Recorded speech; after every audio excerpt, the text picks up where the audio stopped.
Hi, everyone. Welcome. My name is Harriet Sugarman, and I am the chair of the Climate Reality New York City Metro chapter. I am thrilled and honored to welcome you on behalf of our entire leadership team to our December monthly meeting and a very, very special panel discussion, Radium Girls, Speaking Truth to Power. So if this is your first visit to a climate reality meeting, we are going to move directly into the panel in a minute, but I want to just share a little bit about who we are and what we do. We are one of the over 130 chapters of the Climate Reality Project. The Climate Reality Project was founded in 2006 by former Vice President Al Gore, and we as climate leaders here in New York City have been meeting since 2006 informally, but we set up chapters in 2017, and we, as many things from and in the New York City metro area, were the first chapter to be established. Our mission here at the New York City chapter is to educate and mobilize all New Yorkers to take urgent climate action across every level of society. And our vision is for a socially just, environmentally responsible, innovative, green New York City. We run all our meetings by the Hermes principles of organizing. And I am not sure if you're all familiar with those, but they are to be inclusive, to emphasize from the bottom up, to let people speak for themselves, to work together in solidarity and mutuality, to build just relationships among ourselves, and to commit to self-transformation. In this very divisive, complicated time that we're living in, if we all try to run our meetings, our organizing by the Hermes principles, I think we'll find it an easier way to talk to one another. So this is something we're striving, always working towards achieving. Today, our chair and founder Al Gore held a climate reality town hall for our climate reality leader and chapter members. These are some of the highlights from his view on what's going to happen and what we will be moving forward to in and with the new administration. I am going to ask those of you that want to stay after our panel discussion. We're going to start the panel in a moment. We're going to start it by playing the trailer from the film. And if you'd like to stay on after the panel, we're going to have make some announcements, some exciting news for 2021 with our chapter, and just bring everyone who's been has been watching up to be a panelist so we can all hang out together after. But right now we're fortunate and lucky to have an amazing group of women who are going to be speaking to us about the role of women in power through the film Radium Girls. And I'm going to put myself, take myself off the screen. And when we come back after the video, you will see my co-chair, Roz Bennett, also our Director of Communications. And Roz is an actress in her own right with a deep body of work in the UK. She is creating and producing screenplays and films here in the United States. And she will be moderating our session. So let me pull up the video to share with you, and we will see you after the trailer. Welcome to American Radium. You are paid 1 cent per dial. Your work suffers, Miss Cavallo. The 8 looks like a fat toddler. This month's top painter, Josephine Cavallo. Will you help me practice my feeling spaces? I'm studying. I have to be ready to be discovered and go to Hollywood. I want to find a tomb like Tut's, and I'm an archaeologist.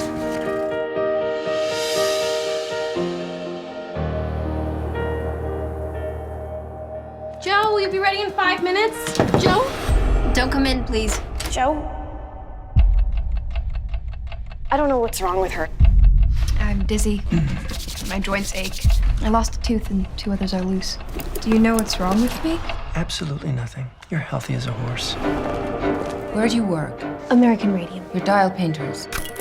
We believe that exposure to radium can cause devastating tissue damage. Radium is good for you. Everyone knows that. What does this mean for us? We take American Radium down.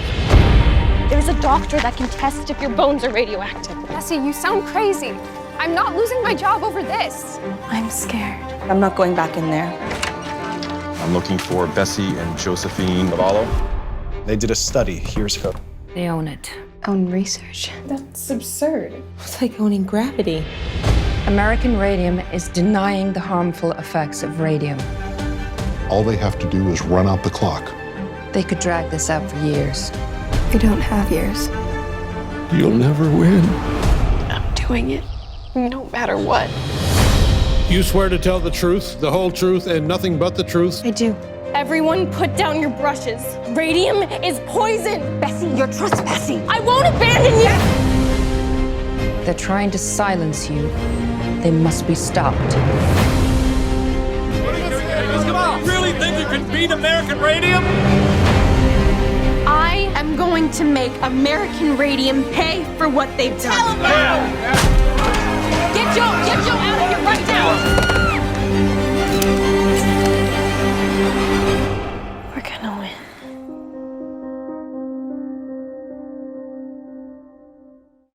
Wow. Hello, everybody. That was the trailer of this amazing movie, Radium Girls.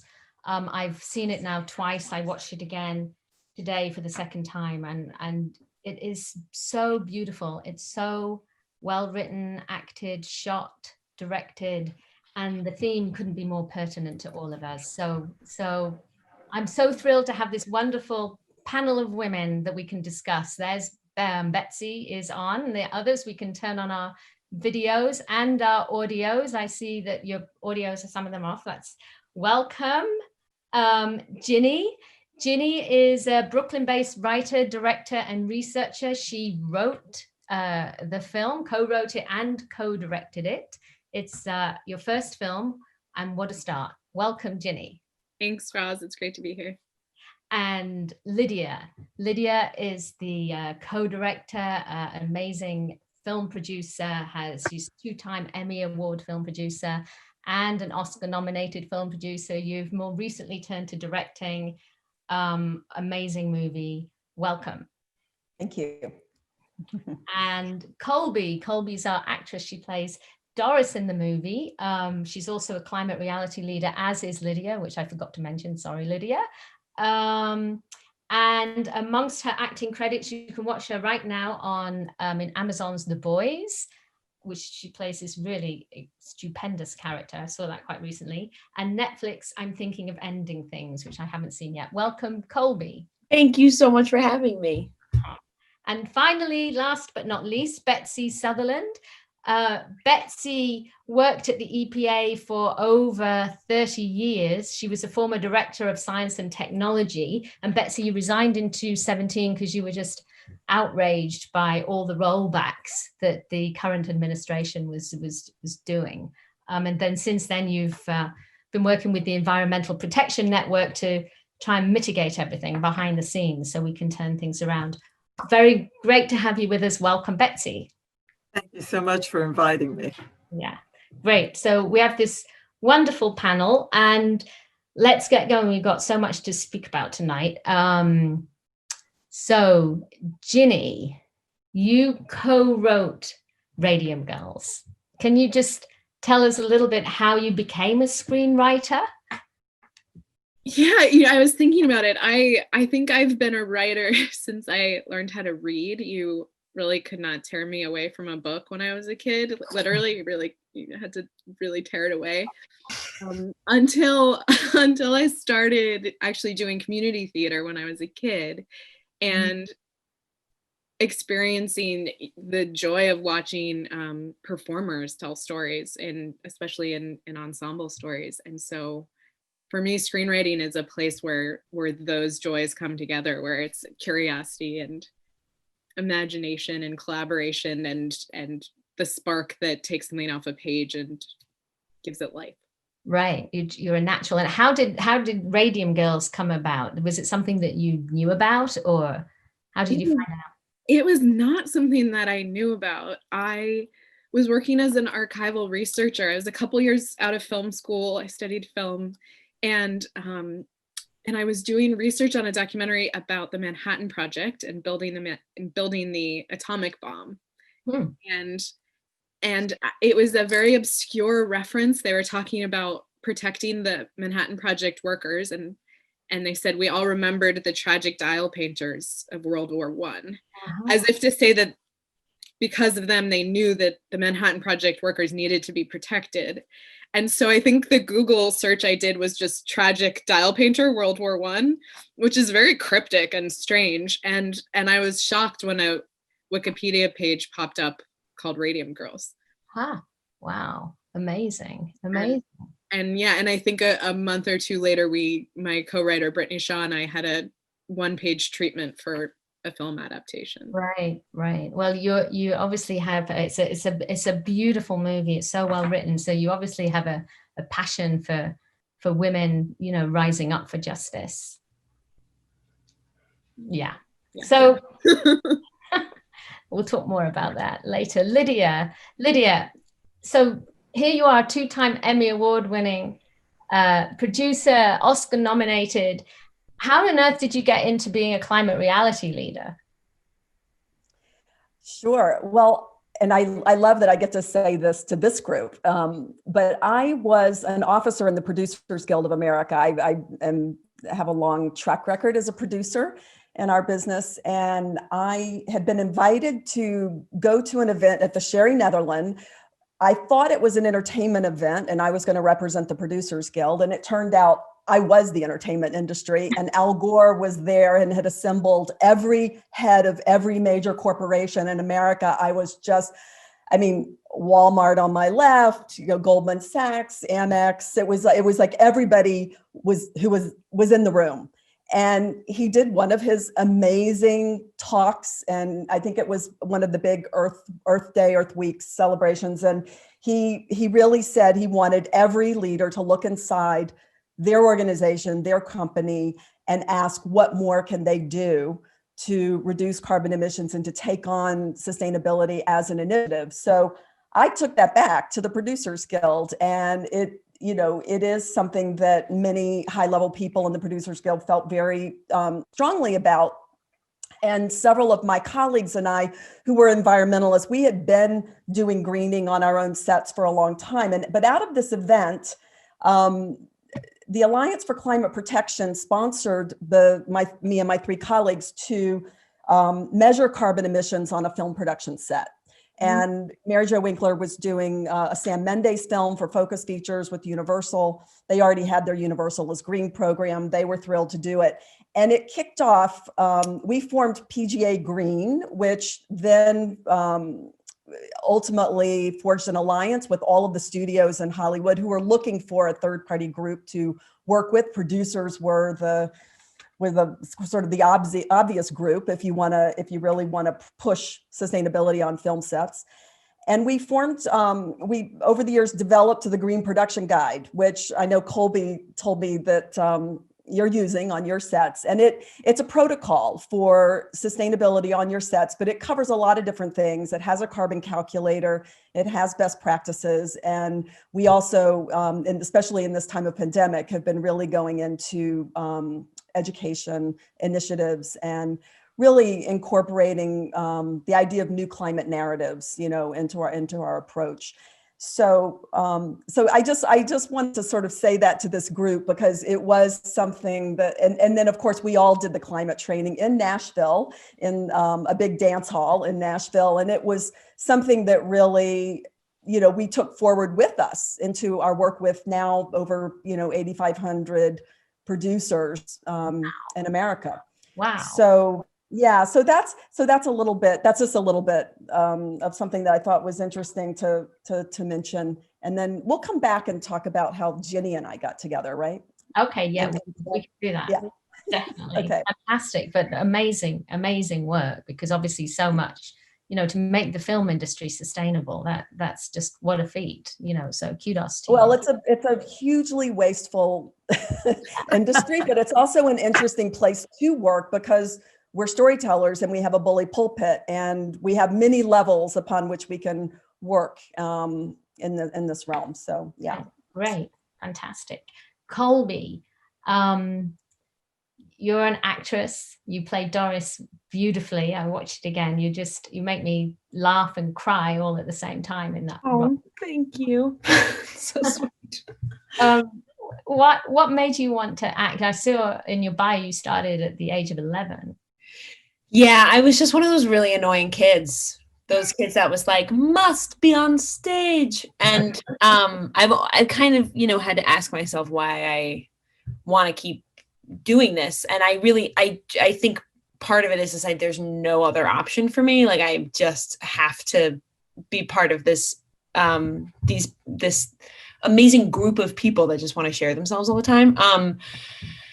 But I also, what I really admire and love about this industry is that this industry you get to learn all this stuff that you otherwise never would have learned about. And one of those things is Radium Girls. And I remember auditioning for it and having no idea who these women were, and the joy of getting to learn about them and getting to meet this crew of people. It was mostly women, and getting to work with them was incredible. And then, of course, like every piece of every job I do, every story I come across, it all kind of adds to my life and my lifestyle. And this production definitely added to my interest in climate work and awareness of some of the problems that workers face. And this movie was definitely instrumental to me getting more interested in that stuff. And then I did the climate reality training just this past June or July. And it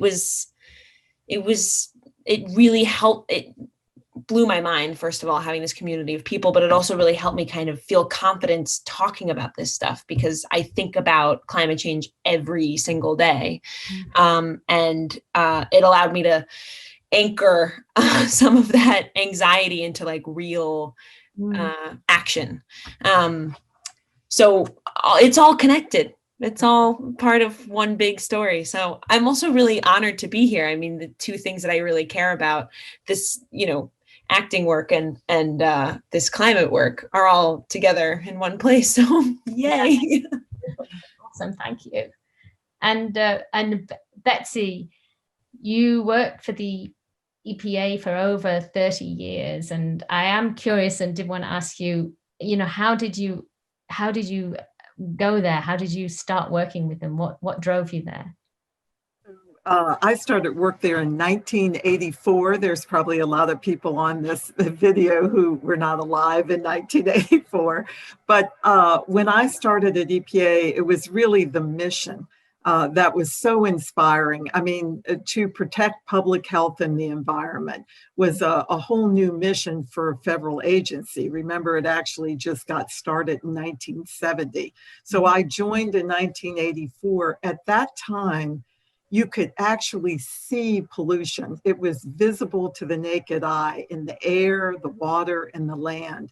And so we had great support from the public. everybody understood that this was not tolerable, that people's health and welfare were really at risk. And they really had a just tremendous support for the federal government to come in and fix this problem. So it was just a wonderful place to work. And I can say my entire 33 years up until the election of Donald J. Trump was a really inspiring process. Both Republican and Democratic administrations were equally interested in protecting public health and the environment. They had different ways of going about it, but they all had the same intent, the whole same mission. And boy, things really changed in 2017. Yeah, they sure did. Well, we'll talk more about that later on, but thank you.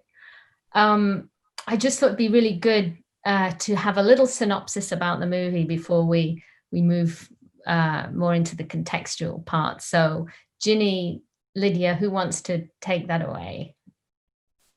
Maybe Ginny. Let's start with you. Sure. So Radium Girls is based on the true story of 1920s factory workers who painted glow-in-the-dark watch dials with radioactive paint. They were instructed to lick the tips of their paintbrushes to get a fine point, and when they began to get sick and even die from radium poisoning, the company denied the harm and denied that they had knowledge of the harm, which they did. And so our film follows two sisters who are loosely based on real people who have a extraordinary coming of age as they stand up to this corporation and fight for the truth to come out, to be exposed. Mm-hmm, mm-hmm.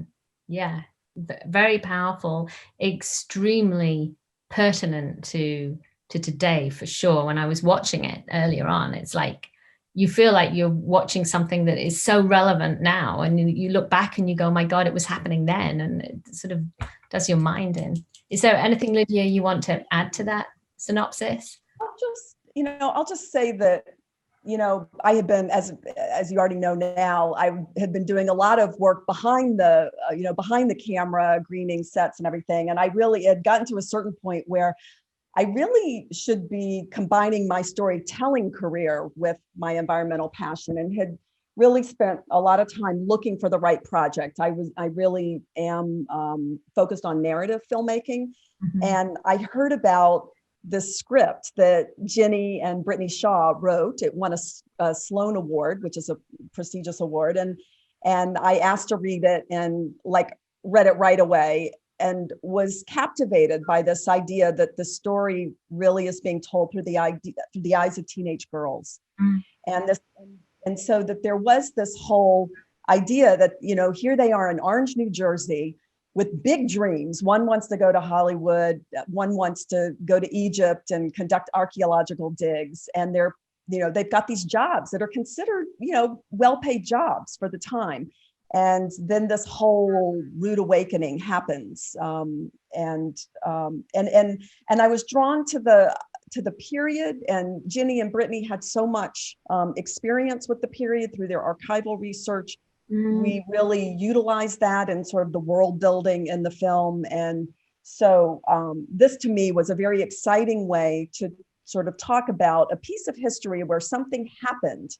And now we're far enough away from it that we can kind of look back, but take the journey, walk in their shoes, see what they experienced, and then apply that to, the way we face our world today. Yeah, man, you absolutely did that full on, really achieved it. And just something that struck me, when I was watching it today, was the amount of nature that is in the film. It's like you go through the seasons and you look up into the trees and you see the sun reflected. I was just curious to ask you that, so I'm going to ask you that now, Lydia, or maybe it was Ginny. I mean, how was that? Obviously it was intentional, but it's so related. It seems it's so related to the earth. Yeah, I I haven't thought about that specifically. I think I'm drawn to bringing nature into every movie I make. I mean, that sort of, but I think for our girls, there was a real connection to nature, and we see them on the banks of the, banks of the river, and we see Josephine, who's very interested in archaeology and is reading the Book of the Dead with these sort of incredible hieroglyphics, and but just out in the world and, experiencing it. Yeah. Right. Yeah, no, well, it certainly added it for me, at least watching it. It sort of fills out. You've got like you say, these two young girls with their dreams, but they're within a context, of a natural world. So, and tell me, how did I think there's a story, Lydia, that you got Betsy involved, didn't you? You brought her to the Tribeca opening. Yeah. Well, Ginny and I had finished the movie, and we were going to premiere it at Tribeca Film Festival. And I just, I was just feeling like I wanted the conversation to be sort of, again, relevant to what the film is about, and not to sort of answer the questions about how big was the budget or this or that. And so I had read this article about, Betsy and the new person who took her place, who was brought in from the Industrial Chemical, Association, and they couldn't be more different. And it was such an interesting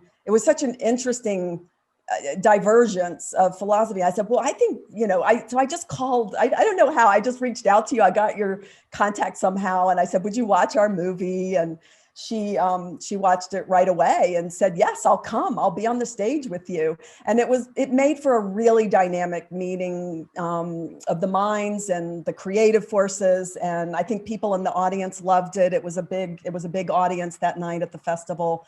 So I think for Ginny and I, we always kind of want to bring the impact, to what we're doing. Mm-hmm, mm-hmm. And Betsy, so you watched Radium Girls, and what did you think? Well, I cannot tell you how excited I was. First of all, it's a beautifully done film and really well acted. So, of course, just as an appreciation of that, I thought the movie was wonderful. But for me, it had just incredible relevance to the very situation, we all found ourselves in 2018.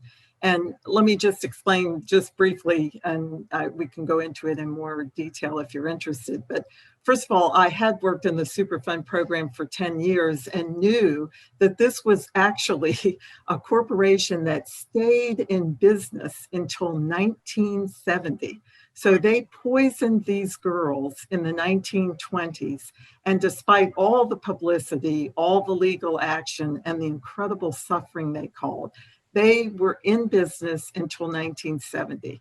And what they did between their beginning in 1914 and ending in 1970, they put all the radioactive waste in an area of Orange, New Jersey, West Orange, New Jersey, that people then built hundreds of houses on.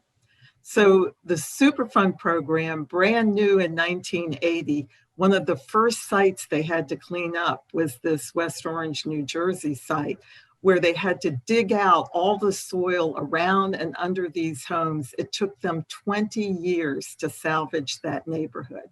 And again, this is a company that was in business until 1970, declared bankruptcy and walked away.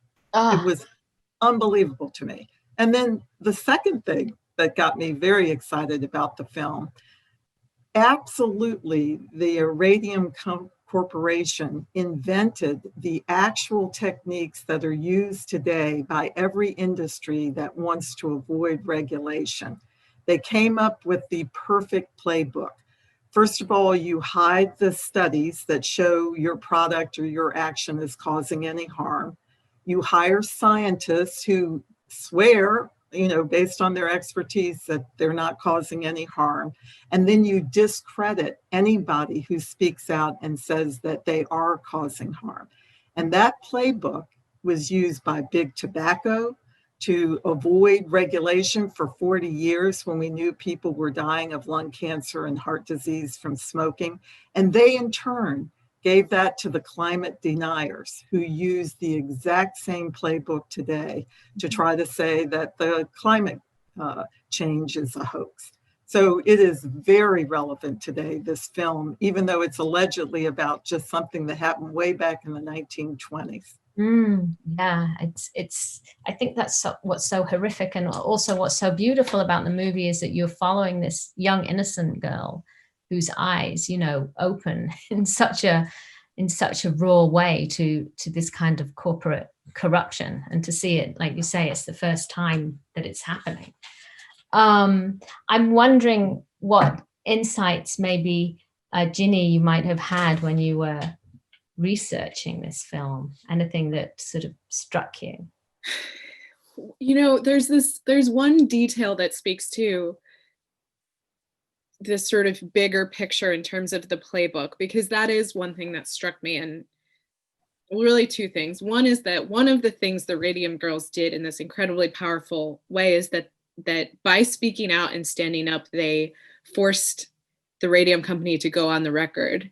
So there are files at the Library of Congress, there are transcripts from the trial that show them lying through their teeth, that show their experts lying through their teeth, touting studies that are completely lacking credibility and saying that this is true. And because it's 100 years later, and because we now know a lot more about radioactivity than they did at the time, it's very easy to look at it and say, you were lying. You were deliberately obfuscating the truth, and these women were paying the price with their lives.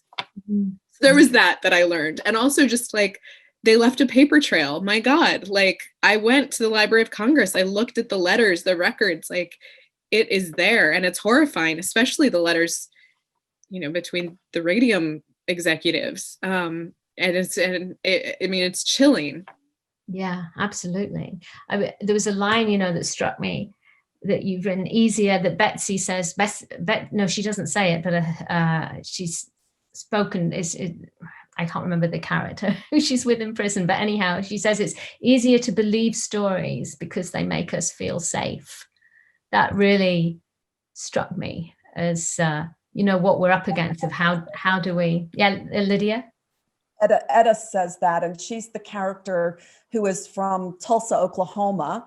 And she's a character that we created because we felt like it. We created this character whose folks had a photography studio. So she was a camera woman, and after the Tulsa massacre, she moved to the East Coast. And a lot of the archival footage that you see in the movie comes as though it's from Etta's camera. But I think her sort of moment, that moment that you're talking about in the jail cell, is a real pivotal moment of sort of awakening for Bessie, because she said, because of that line, she says people want to believe stories that make them feel safe. And I so relate to it, even as a climate activist, it's really hard to take this information in, and Betsy, you are facing this kind of information every day, which is stunning to me. Can you, tell me a little bit, maybe this might be the moment to just speak a little bit about what happened to the EPA when Donald J. Trump became president? It was the most systematic attack I had ever seen on the agency. And we originally thought, every incoming administration had said things in their campaign in the heat of, promises to their voters or whatever. And we always had the chance as career staff to brief them, to explain, the history behind what we had done. And in every case, again, Republican or Democratic administration, they really greatly modified their plans based on the reality, the facts that the career staff gave them. That was not possible. As soon as Scott Pruitt, who was the first administrator confirmed for EPA under Donald Trump, came into the agency, he actually got security guards to block the career staff from access to him.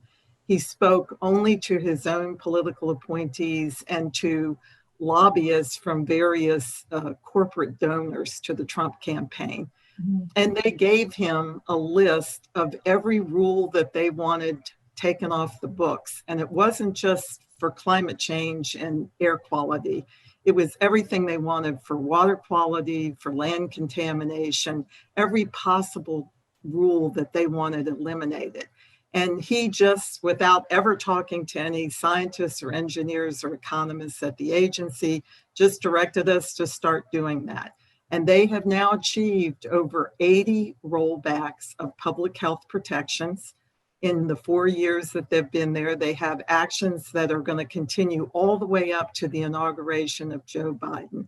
And so it was the most devastating experience I had ever had in my life, and thought there would never be a situation in which the mission of the agency was immediately changed to maximize corporate profit, no matter how harmful to the American people. I mean, is there any way that you can kind of understand it? Because when I think about it, I mean, I'm like, how could this happen? You know, how you've worked there with them for, you know, there for 30 years, you've dedicated your life to it. How do you explain it? The only thing I can hope is that the pendulum has swung so far to maximizing corporate profit at the expense of public health that it just, in the natural evolution of things, it has to swing back. And I can say that the reason I absolutely know that it was individual corporate donors who caused this debacle at EPA, and often you would see other leaders of industry who were the alleged beneficiaries of a bunch of these rollbacks would actually be opposed to them. Even the other industry leaders thought they had gone too far and publicly said so. So I think there's a lot more corporate responsibility now than there certainly was in the 1920s with Radium Girls. And so we have to hope that those good corporate actors will come forward in the Biden administration and help us repair this damage immediately. Right, absolutely. I'm just, as a little pause, I'm aware that there are lots of people that are wanting to ask questions. I promise you, we are going to have a good 20 minutes for questions at the end of this, but we'd like to just have the conversation. So I put them in the Q&A, don't put them in the chat, put them in the Q&A, then we can actually see them individually. Okay, so Colby, just while we are on the topic of big corporate cover-ups, I don't know if there's anything, you know, in your research of the character or anything, if you know, that you want to add to this part of the conversation. Just that I you know, it's interesting, I remember I didn't feel like I had to do much research because I was just so just in terms of how the script was written, and also my own witnessing of certain things. There were moments in the film where Doris gets to show her like real anger, and she doesn't really she's just kind of living, she's trying to find joy everywhere she can, but there are like certain moments where she is like, what you did to me is really not okay. And it was so angering to me that like there was no work that had to be done on my end. I just went there emotionally because I was just so angry with you know, how things have gone down. I did a trip in New Orleans when I was in high school to start to rebuild after Katrina. And I remember just being so horrified by the injustices there, and how that catastrophe was handled and how much better it could have been handled. And, you know, the more I learn about this, the more I learn that it's 92 corporations that are responsible for 2/3 of the carbon emissions we have stacking up in our atmosphere. And those kinds of figures make me horrified. And it makes me feel like there's no way out of this, this quandary that we're in, until you realize that we have some sort of power as consumers. And Betsy, your work, and thank God for you, you make me so hopeful. But yeah, I mean, in terms of acting this thing, there was not much imagining that I had to do to get to this place emotionally. I guess that's what I'm trying to say, because there's so much like anger that I have about the greed that's rampant in this world. Yeah, absolutely, fair enough. I think it's interesting, Colby, because your character, radium affected, people differently, not unlike COVID. Depending on how much exposure you can have different levels of impact. And I think somebody asked in the chat if they didn't lick the brush, would they not have been poisoned? But the truth of the matter is I think radium dust was kind of spread everywhere in the factory, so that it was, the most direct way was going into these, into their mouths and their gums and in that area. But it was impacting women in many different ways. And Ginny, you added a line in the script to sort of talk about the other chemicals that were in industry at that time. And that's when I really began to understand what mad as a hatter meant. When yes, there's this short there's just this short scene where one of the other characters is saying to Bessie, and she's enraged and she's like been woken up to the dangers of radium, and this other character then all of a sudden, really bursting her bubble, says, well, don't work at the hatting factory because they use mercury, don't work at the shoe factory because of the benzene, don't work. And he just starts listing, and she's horrified, and in that moment she's like, I'm just really looking for someone to support me at this moment. But there was this big world in the 20s and in the, era of industrialization of the toxins that workers were being exposed to. Right. And yeah, and still are. And talking about still are, here we are 2020 in a pandemic. And of course there are similarities. When we were talking earlier, Lydia, you said how the media really picked up on this when they were reviewing the film. Could you just tell us a little bit about that? Sure. I mean, we originally thought we would release the film last April, and the trailers were running in theaters. And then all of a sudden, the pandemic was moving like quickly into lockdown, and the theaters were shuttered. So we never opened, and we sort of watched all the uncertainty in the world, and certainly in our industry, throughout the spring and the summer. But we decided to put the film back up on its legs and put it out in a virtual cinema. It was able to go out in some cinemas, by October 23rd. Ginny and I had always talked about, how the movie makes you think about the things that we already knew that we could be concerned about, like the water in Flint and what's happening if we're holding the cell phones to our heads all day. But it was amazing that the journalists and everyone right away, started to draw the parallel between COVID and what happened in the radium situation. And some of the people we had met at the EPA through Betsy had already told us that the EPA had used the Radium Girls case, even today in toxic litigation cases. And I never quite, made the connection in terms of why 100 years later they were still using this case, but Betsy has addressed it. But I think also the fact that radium is a forever chemical. It doesn't break down in the environment. It doesn't break down in your body. We have many forever chemicals in our world today that are not banned, that we should be talking about. There's not enough awareness of them. But I think that also the journalists picked up on the fact that with COVID, the parallels with the movie, it was an element, it's a virus, something we don't know everything about yet. Marie Curie it hadn't been that long before that she had discovered radium. So there there was the discovery of the element, and then there was the scientific discovery of how it actually works. And then, the denial of science, the corporations, as you said, denying the research, people getting sick. Is it safe to go back to work? Or economies collapsing? Hazel says, I'm not going to lose my job over this.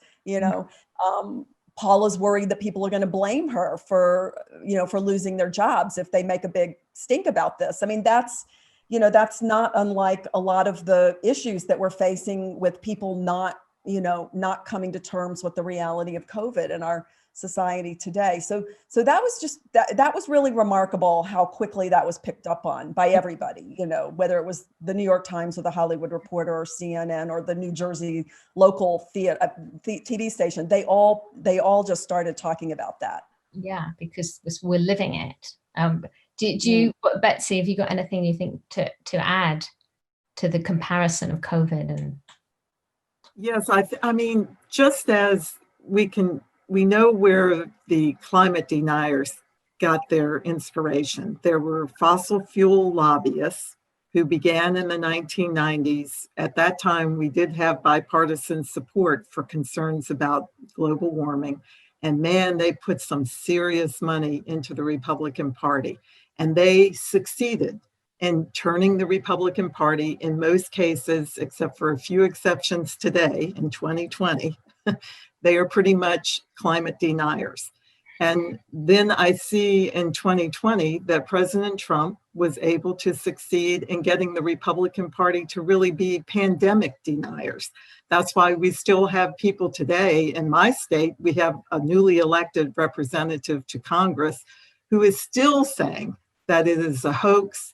It's a minor virus, get over it. It's important to get everybody back at work. So we still have this ability to really change people's views of what's fact versus fiction.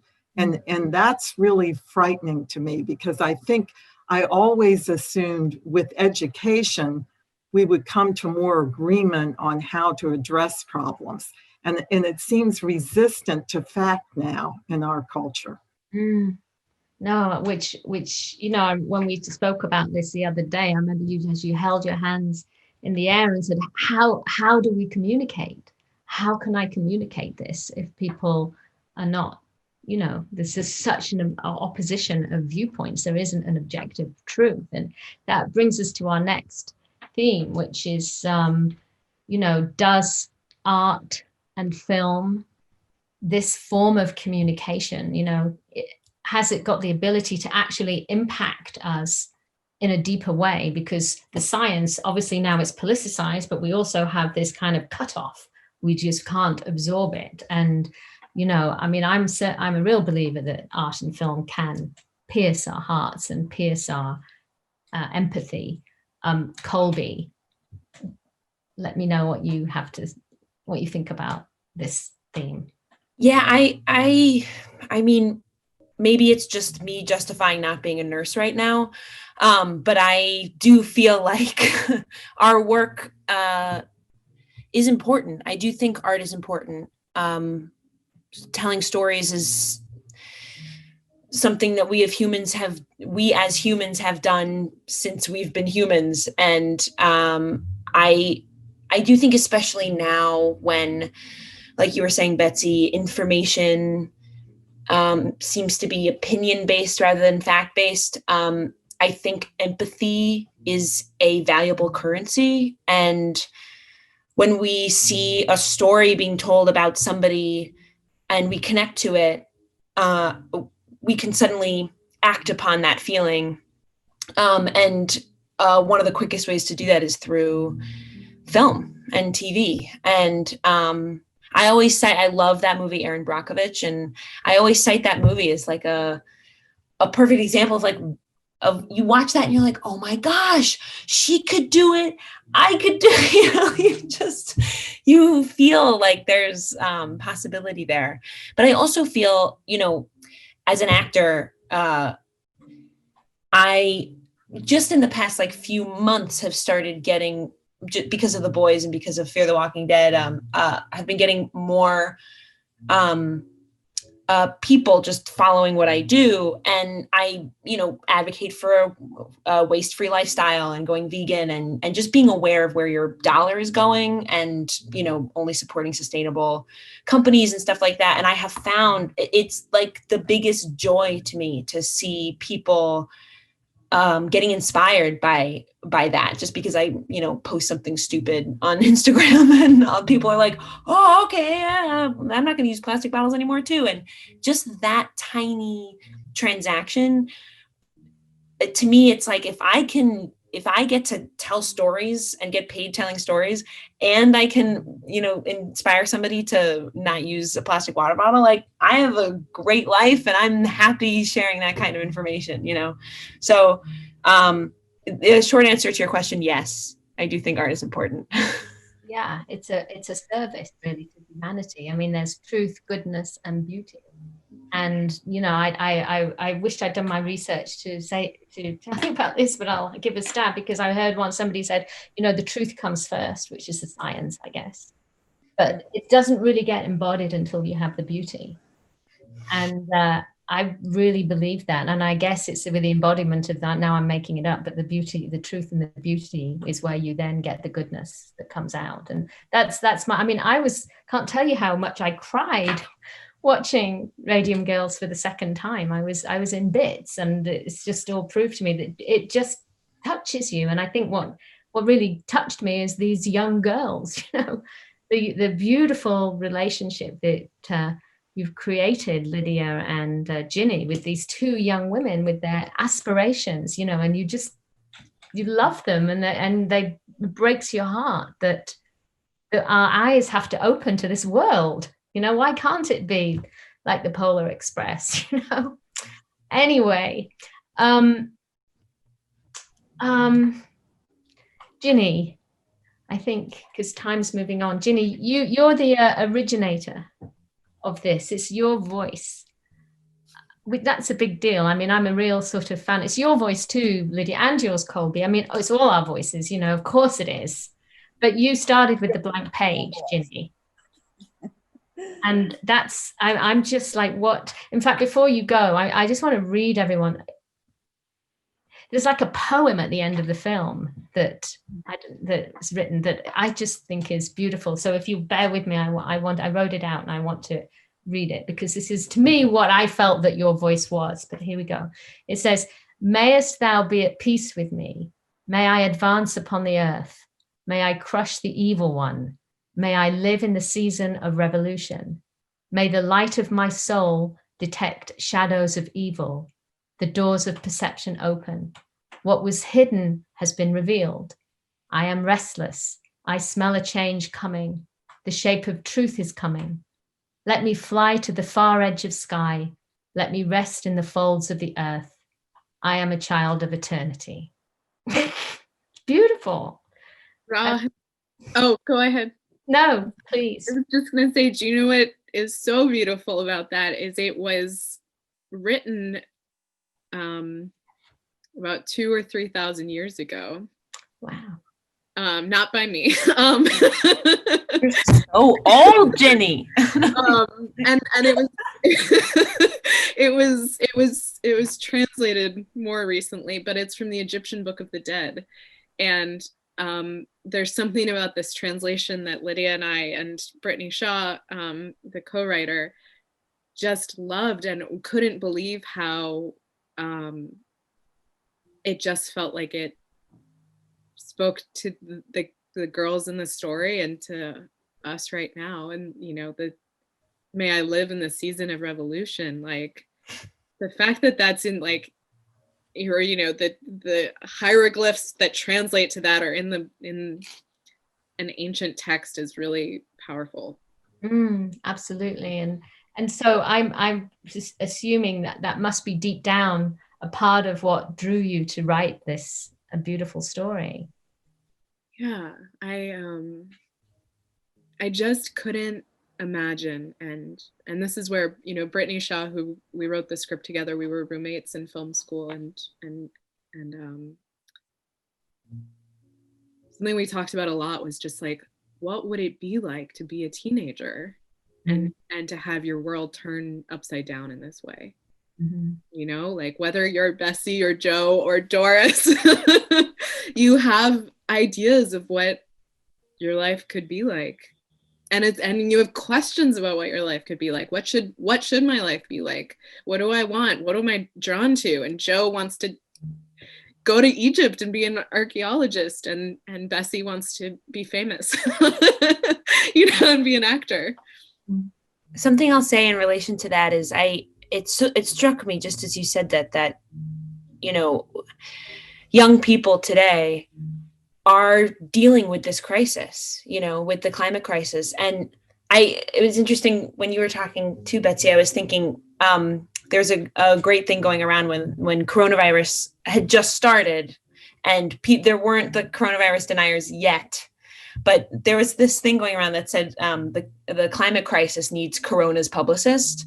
And it's, you know, the climate crisis is an emergency. And I think that young people, all people, but especially young people today, are looking at their future and wondering what is in store for them. I wonder if, you know, if having kids is a really risky choice, you know. I mean, I think about it every single day, and I do think that the psychological and emotional weight of that is not to be denied, not to be glossed over. And yeah, I mean, in that way, this movie is relevant, and it will always be relevant, because these young girls are dealing with, we have all this hope, and we have all these plans for the future. And I don't want to sound like Armageddon's coming, but like, you know, we're on track for 4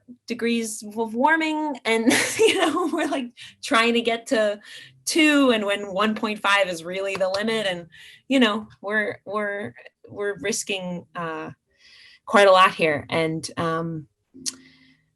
sorry, I don't mean to be all alarmist, but you know, we're dealing with this all together.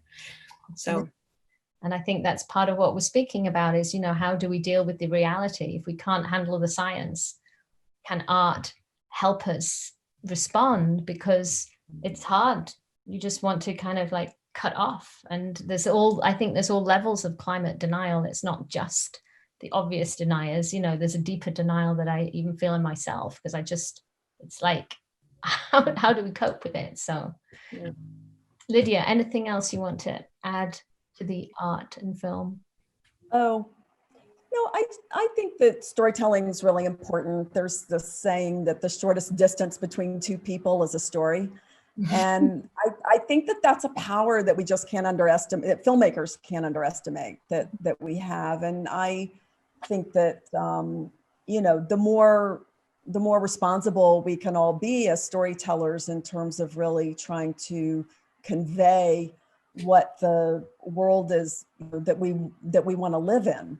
Mm-hmm. And to, you know, whether it's through, you know, the way we build the world that we tell our stories in on screen, or the stories that we actually tell themselves. I think it's a powerful medium. And we've enjoyed, Ginny and I've really enjoyed, you know, being able to use Radium Girls as a Kickstarter for conversations. I mean, we've run a social impact campaign with over 65 groups around the country, you know, from, you know, women's history organizations to young female empowerment groups. The Coalition of Labor Union Women, we're doing calls to action with the Sierra Club. It feels very robust, and it may be something that the pandemic sort of inadvertently gave us, because people are interested in coming together and having these conversations on Zoom. And it's been very rewarding to do that. Yeah, that is the bright side, the silver lining of the pandemic in this case. I just wanted to speak a little bit to the fact, you know, Lydia, you support a big supporter of women in the film industry, and this is a woman's movie made by women, about women, and women speaking truth to power, which is the title of our panel discussion here.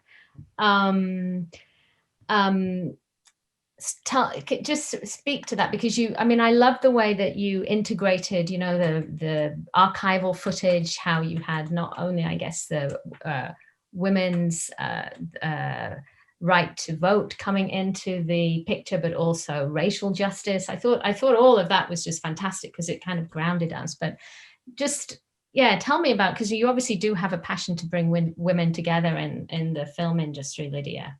Can you? Well, it's also a really important part of the story, which I think Ginny and I, as we developed the script, there had to be decisions made about what parts to keep, what parts to lose. And one of the things that really came forward in our deeper research, which was really around this research at the American Radium Corporation, the Drinker Report, was the way that women really impacted the excavation of the story, even in that time. There was a woman working at the New Jersey Health Department who was getting these reports of sick workers. And she somehow, it just didn't seem to make sense to her that they all had syphilis. And so she gave those reports to Catherine Wiley, who's played by Cara Seymour in the film. And Catherine Wiley was the head of the New Jersey Consumers League. This was a very female-led organization and very powerful at the time.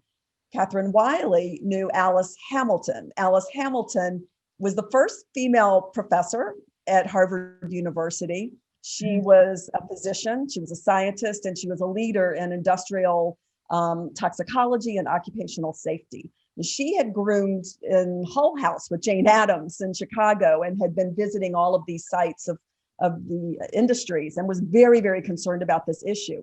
And because of her Harvard connection, she actually knew Catherine Drinker, who was, the part of the couple that wrote that Drinker Report. And when Ginny and I found that letter that Alice Hamilton wrote to Catherine Drinker, it was like, boom. I mean, she basically said, they have falsified your report, we know that it's poison, it's poison. They've got it in the New Jersey Health Department that it's not. Are you actually going to stand by? And of course, she had signed a confidentiality agreement, and it was a big deal for that to be unearthed. But to me, we knew as Ginny and I continued to research and read, we sort of realized that, women had gotten the right to vote. They wanted to use it. This whole industrial age was the Wild West. There was no regulation in any of it. And so the League of Women Voters was a very important organization, and the New Jersey League of Women Voters was a very important part of the story. I love that part, that it was like, not only did these women come together, they were already organized from getting the right to vote. They had access to the media machine. They got Walter Lippmann involved, and the story became national. And, sometimes I wonder really if they hadn't lifted these girls who decided to come forward and sue the corporation.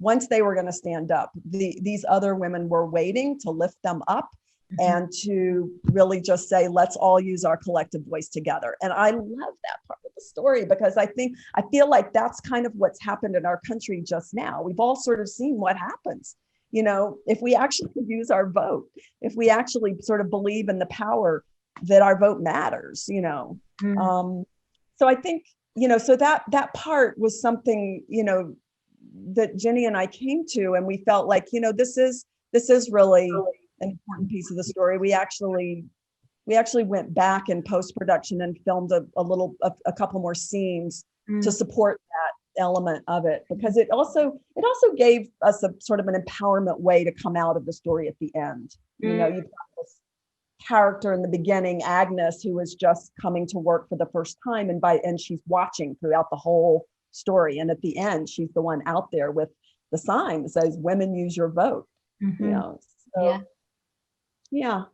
Yeah, no, it's I mean, as a woman watching it, I mean, I obviously can't speak for a man watching it, but it just spoke to me. I just feel like this is it is the strength when you see women come together and fight for the good. There's nothing like it, because what we've had to fight for to get there, it was a fight to be able to do that, and it's admirable. I'm curious, Colby, you said earlier, for your experience of working on the set full of women was very different to other experiences. Could you just talk a bit about that? Well, there's just a lot of wonderful communication. And like, there is that support. There is like, whatever you want to bring, we're open to it. That was a really wonderful set. It was just a very supportive set. I made a lot of good friends on that set. And also it was as sustainable a set as it could be, you know, like there was consideration of that kind of thing, which was always a welcome vision in my mind. But yeah, I mean, it's always great. There's always and this is nothing against men, but there's just always a like tonal shift when there's lots and lots of women in leadership positions on film sets. Yeah, it's always great. It always feels good. Transformational leadership style. What did you say? I think corporations call it a transformational leadership style. I kind of like that. Yeah. It's not mine, but I like that too. Yeah, I mean, also to be, I said this, I said this when we were all talking privately, but I didn't really realize until I got on set that I was one of the Radium Girls. I was just like, yeah, I'm playing Doris. Cool, Doris. And then I got there and we were in the courtroom and I was like, oh my God, like girls, yeah, Radium Girls, yeah, like we're all together, we could do this, you know. And it sometimes is when you are sitting in a room with all women and you're like, yes, this feels good, you know. Right. Because it can be so rare. Yeah. No, it's heartening. Betsy, but what was the ratio of women to men in the EPA when you were working there? Just curious. It was predominantly male, but you know, over the years, it's changed. I mean, we're going to have to do, praise God, a big hiring, I hope, with the Biden administration, because the staff is at a historic low point right now. Right. They're down to less than 14,000 people, but it was predominantly male and slowly becoming, you know, more equal in terms of men and women. Right. Well, you know, you said 14,000 from how many was it? 17,000 in the Obama administration. So Trump had an enormous impact on the staffing levels. Yeah. So I think we need to transition to the hope, because I do want time for questions. I see there's like 21 in the chat box here. So maybe we just cut to Betsy. What the Environmental Protection Network, you've been working behind the scenes, haven't you, to mitigate all the damage? Just tell us a little bit about that. So I think what every environmental group has done, and ours is just one of them, has laid out a plan, short and long-term actions that the Biden administration can take to repair the damage of the past 4 years. So it really boils down to, you know, two actions. Number one, he needs to repeal every single rule and policy they put in place that really undermines the scientific foundation of any future rules. So they actually are just about to sign. I talked about this at the Tribeca panel, and it's going to be final now, I think this week. It's a hide the science regulation where they forbid EPA from using any public health studies unless the participants in that public health study allow all their private medical information to be publicly available on the internet. So as you can imagine, there is almost zero chance that EPA will be able to access any public health studies in the future. This rule they're trying to go final on this month to make sure they get it in there before the Biden inauguration. Mm-hmm. So there's several rules like that need to be repealed immediately. There's also, very germane to the Radium Girls movie, we had worked for years with Congress to have the first new environmental law passed in 2016, which is designed to protect workers and the public from toxic chemicals in products that they use, things like paint strippers and asbestos insulation. And we had all these horrible death rates that we could prove to Congress. It took years, but we finally got that law signed in 2016. The Trump administration came in and immediately set a bunch of policies up where essentially now they're implementing the rule, but every time they decide there's an unreasonable risk to workers, they say, well, we're not going to regulate this chemical because workers can just go out and buy a respirator, or they can go out and get their own moon suit, and then that will protect their bodies from these chemicals. So it turns out we don't need to do any federal regulations. I mean, that has to be changed, and that the Biden EPA can change on the first day. So anyway, it's those kinds of really specific actions that the Biden administration can take, not just to protect workers, but also to advance climate change and environmental justice. Is there anything, that we, Joe Public, can do to sort of speed the Biden administration up?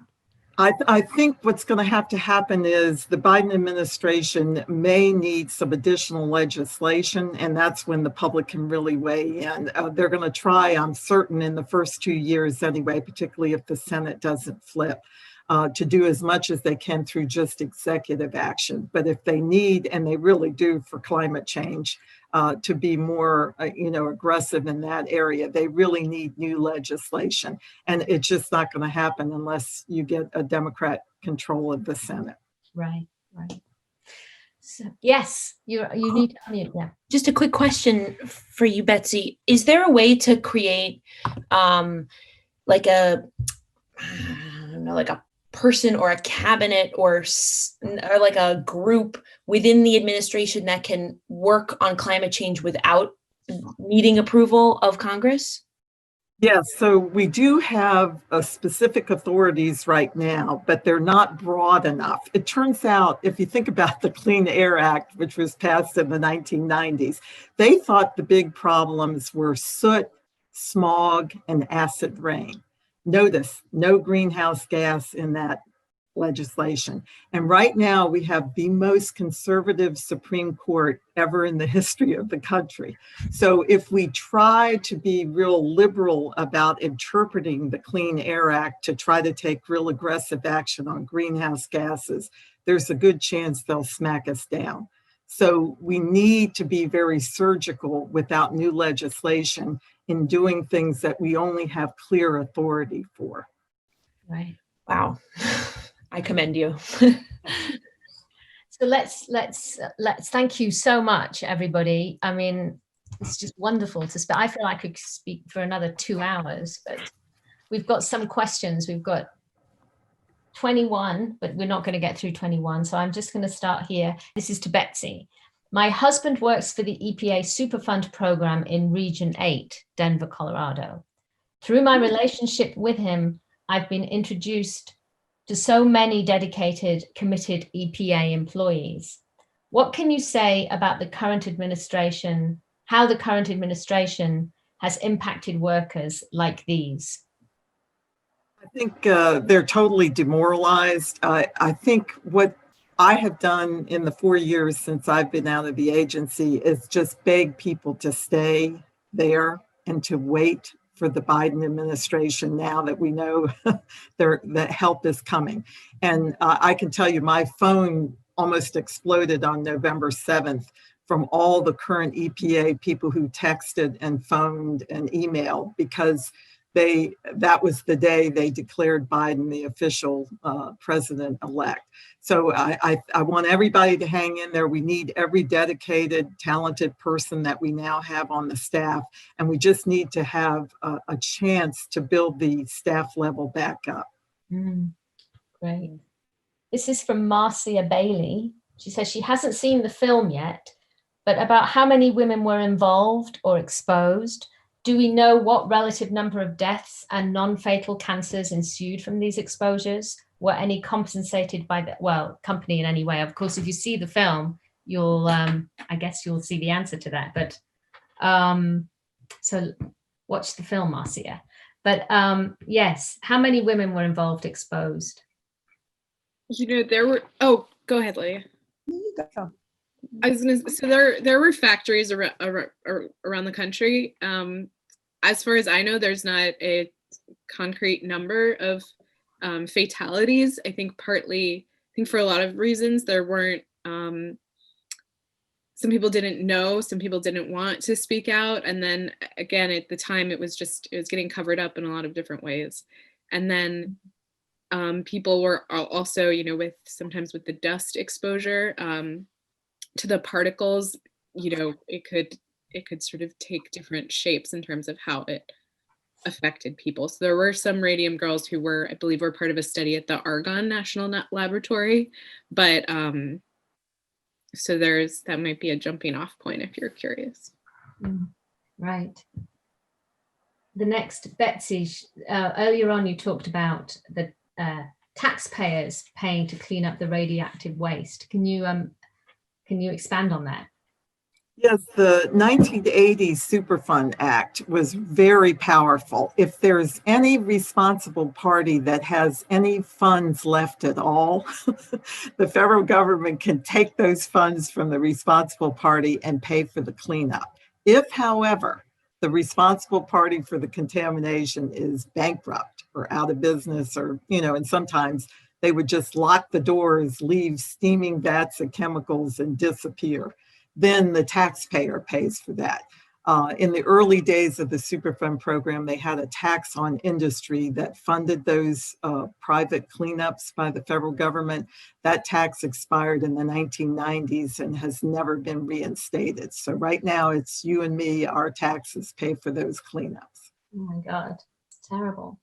From Ashita Patel, for scientists/public workers, do you recommend a platform in which we can share climate change idea stories to filmmakers to increase climate change awareness? Is there a platform to share climate change awareness? Well, we're part of the Science on Screen initiative from the Sloan Foundation, and they do a lot of work supporting filmmakers who are interested in telling stories that involve science, and they help bring consultants to the projects that they're working on, and they often give awards in film festivals to, they give Sloan award. In fact, our Tribeca panel was sponsored by Sloan. So that's a very important foundation in our world. But I think that there are, for instance, the UN has always said that, a movie about an issue, it does more for their work than any amount of leafleting or pamphleting that they can do. And they have a creative outreach program as well, we've done different events with them through the Producers Guild around the climate issues, and bring in the Writers Guild and bring in, the different storytelling parts of our industry. But yeah, I mean, ideas from stories come from all different places, all different directions. So in terms of a clearinghouse, I'm not sure of one, but I think the Sloan Foundation for sure could be an interesting place. Right. There's a question. But yeah, go ahead, Colby. Just going to say, I also think everywhere you work and everywhere you go is a perfect opportunity to talk about it. I mean, when you work on a certain film set, if you're in a certain position, sometimes you can say, I think it's really important we use Green Angel on this set. There are certain catering companies that will make everything green and will not have any plastic water bottles allowed. And I do think everywhere you go, you can be a voice for it on some level. Right. Molly Crossman, if you were to create a film about an environmental injustice of our time in 2020, what would you focus on? I'd like to see a film about Flint, like a narrative. There is probably one out there that I don't know about yet, but.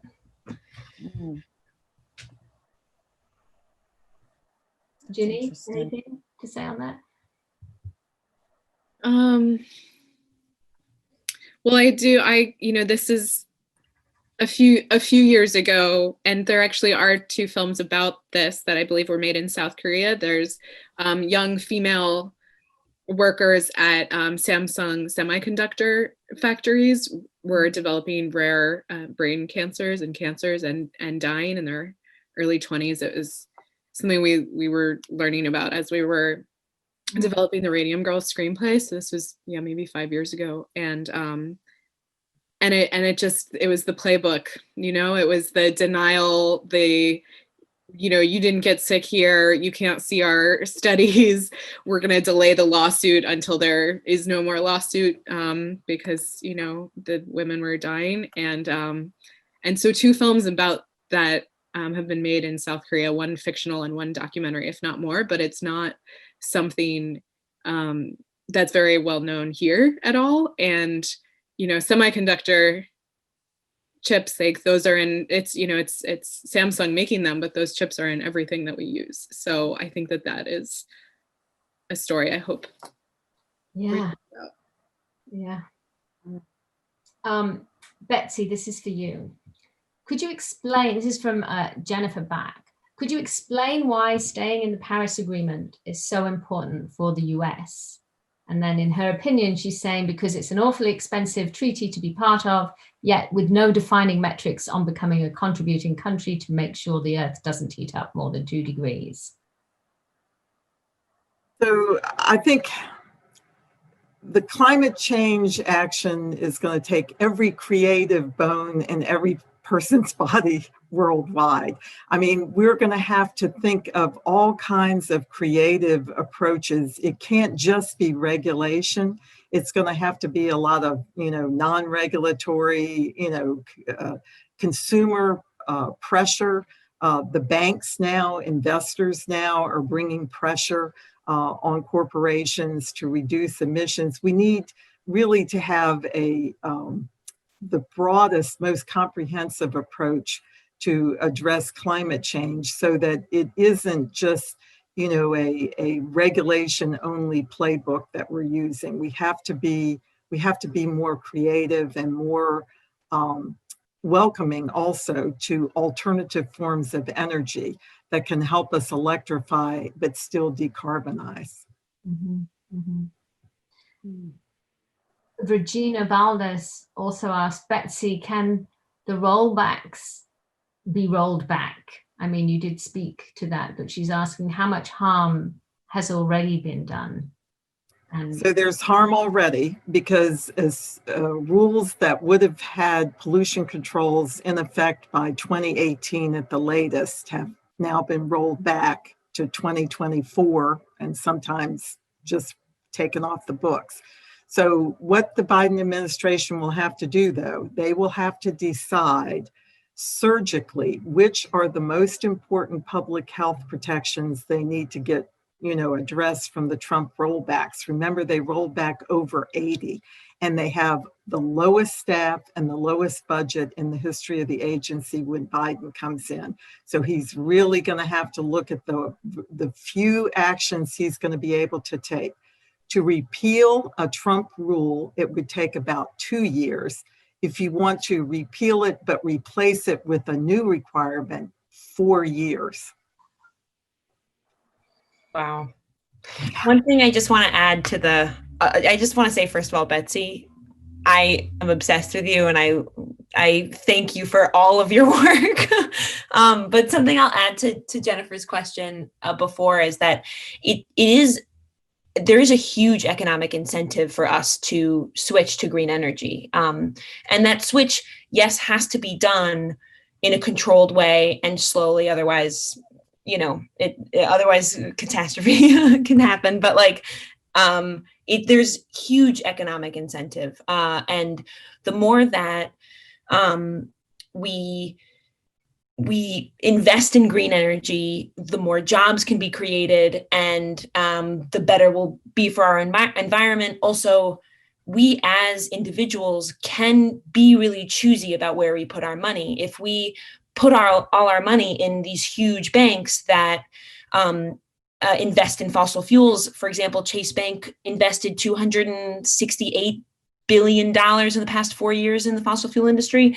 If you divest from those kinds of banks and invest in banks that will only invest in green energy, that is putting your money where your mouth is, and that does create some sort of consumer pressure. And economists are realizing that it is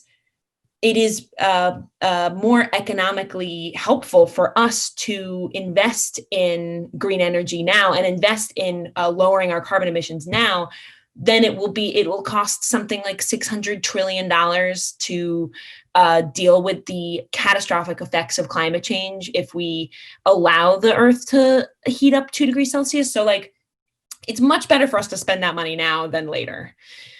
So yeah, it's worth it.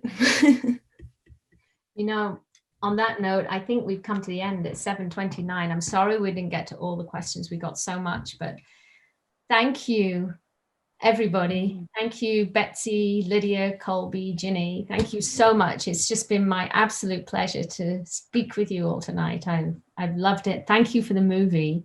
It's beautiful. I hope, for years to come, so many people will see this and be transformed by it. Thank you so much. Thank you for having us.